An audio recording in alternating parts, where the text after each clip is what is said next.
Welcome to Kenton's videos. Enjoy the video. You start by gathering what lounge staff will verify: government ID and your boarding pass. Make sure the flight is within the allowed time window. Next, create accounts on one or two lounge networks and verify your email and payment method even if you won't use a card at the door.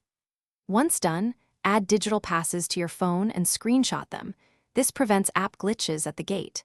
Make sure to note guest limits and eligibility so you don't get turned away. Once your apps are ready, buy a single entry pass or day certificate via Priority Pass, Dragon Pass, or direct airport kiosks. These are often $25 to $60 and grant instant access. Alternatively, claim access through your airline reservation. Confirm lounge rights via your PNR, Elite status, or premium cabin booking, and request a voucher at check-in.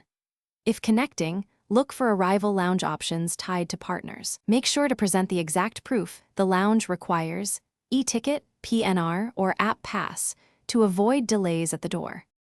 At reception, present your government ID, boarding pass, and the purchased app pass or airline voucher. Scanners sometimes need the app open and location services on. If denied, stay calm and request to speak with a manager while providing alternate proof: PNR, confirmation email, or screenshots showing transaction time and order ID.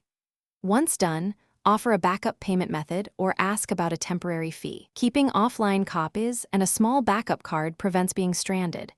Key troubleshooting tip: ask for written reason if access is refused.